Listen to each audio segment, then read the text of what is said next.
Hello বন্ধুরা, তো আপনারা সবাই কেমন আছেন? আশা করছি ভালো আছেন, সুস্থ আছেন। আজকের রেসিপিটা হলো খিচুড়ি রান্না। আমি কিভাবে খিচুড়ি রান্না করি সেটা আপনাদের সঙ্গে শেয়ার করব। তো আমি রান্নাটা করার জন্য এখানে নিয়ে নিয়েছি একটু গরম মশলা বাটা, একটু আদা বাটা, একটু জিরে বাটা আর দুটো রসুন থেতো করে নিয়ে নিয়েছি। তারপর একটু মরিচ বাটা নিয়ে নিয়েছি। তো এগুলো দিয়ে আমি এখন চালগুলো মেখে নেব। তারপর আমি এখানে দিয়ে দিচ্ছি 4টা পেঁয়াজ কুচি। আমি পেঁয়াজগুলো একদম কুচি কুচি করে কেটেছি। আমি কিন্তু সব কিছুই চালের মধ্যেই দিয়ে দিলাম, তো দেখতে পাচ্ছেন। তারপর আমি এখানে দিয়ে দিলাম একটু লবণ আর একটু হলুদ গুঁড়ো। এটা তো খিচুড়ি হবে, তো বেশি হলুদ দিইনি, জাস্ট একটু। তারপর আমি এখানে দিয়ে দিচ্ছি সরিষার তেল। তেলটা আমি একটু বেশি করেই দিচ্ছি, খিচুড়িতে একটু বেশি করেই তেল দিতে হয়। তারপর আমি এগুলো হাত দিয়ে মেখে নিচ্ছি এইভাবে। এই যে দেখতেই পাচ্ছেন, আমি একদম সুন্দরভাবে এটা মেখে নিচ্ছি। তো এই যে আমার মাখানোটা হয়ে গেছে, এখন আমি গ্যাসে দিয়ে দেব। তো দেখতে থাকুন ভিডিওটা, আশা করছি আপনাদের ভালো লাগবে। তো ভালো লাগলে একটা লাইক করে দেবেন আর আমার চ্যানেলটাকে অবশ্যই সাবস্ক্রাইব করে দেবেন।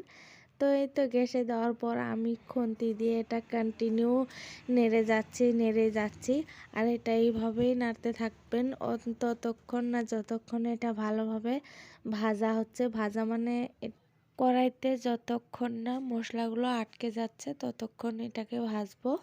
তো এই তো এটা আমি ভাজতে দিয়ে আরেক চুলায় আমি দিয়ে দিয়েছি পানি গরম হতে। তো এখানে আমি 1 সসপ্যান পানি দিয়েছি, এটা একদম ফুটান্ত গরম আমি করব, একদম ফুটিয়ে তুলব পানিটা, সেই পানিটা আমি দেব। খিচুড়িতে গরম পানি দিলে খিচুড়িটা একদম ঝরঝরে হয় আর আমার ঝরঝরে খিচুড়ি বেশি ভালো লাগে। তো এই যে দেখুন, আমি কিন্তু এটা কন্টিনিউ নেড়েই যাচ্ছি। তো এখন আমার জাস্ট আর একটু হলেই হবে। তো এই যে দেখুন, আমার কিন্তু খিচুড়িটা একদম প্রায় একদম হয়ে গেছে। এখন আমি জল দিয়ে দেব এখানে। তো এই পর্যায়ে এসে কিন্তু জলটা আমি দিয়ে দিচ্ছি। এই যে দেখতে পাচ্ছেন কত সুন্দরভাবে আমি এটা ভেজে নিচ্ছি। এখন আমি এখানে এই যে ফুটান্ত জলটা আমি এখন এখানে দিয়ে দেব। গরম জল দেওয়ার কারণ হলো খিচুড়িটা গরম জল দিলে খিচুড়িটা একদম ঝরঝরে হয় আর আমার খিচুড়ি ঝরঝরে ভীষণ ভালো লাগে খেতে। তো এই যে দেখুন, এই পর্যায়ে এসে কিন্তু আমি এখানে মাংস দিয়ে দেব।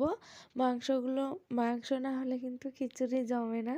তো এই যে দেখুন, আমি এখানে গরুর মাংস রান্না করে রেখেছিলাম, আমি সেগুলো এখন দিয়ে দিচ্ছি এখানে। অর্ধেকটা দিয়ে দেবো। আমি এখানে হাফ কেজি চাল নিয়ে নিয়েছি, তাই জন্য আমি এখানে হাফ কেজির মতনই মাংস দিয়ে দিলাম। তো এই যে দেখতে পাচ্ছেন, আমি কিন্তু এই পর্যায়ে এসে মাংসগুলো দিয়ে দিয়েছি। এখন আমি আর একটু ঝোল দিয়ে আমি এটাকে ঢেকে দেব। তো এই যে আমার কিন্তু পানিটা একদম শুকিয়ে গেছে। এই পর্যায়ে এসে আমি ঢাকনাটা খুলে একদম নেড়ে চেড়ে নিচ্ছি। এটা এখন একটু করে ঢাকনা দিতে হবে আর একটু করে নেড়ে চেড়ে নিতে হবে। তো এই যে দেখুন, ফাইনালি আমার খিচুড়িটা কিন্তু একদম রেডি। আর এই যে দেখতে পাচ্ছেন কত ঝরঝরে হয়েছে আর এটা খেতে এত বেশি মজা, আমি কি বলবো। তো আপনারা বাড়িতে ট্রাই করে দেখবেন যদি ভালো লাগে। তো ভালো লাগলে একটা লাইক করে দেবেন আর আমার চ্যানেলটাকে অবশ্যই সাবস্ক্রাইব করে দেবেন। তো ভালো থাকবেন, সুস্থ থাকবেন আর আমার জন্য দোয়া করবেন।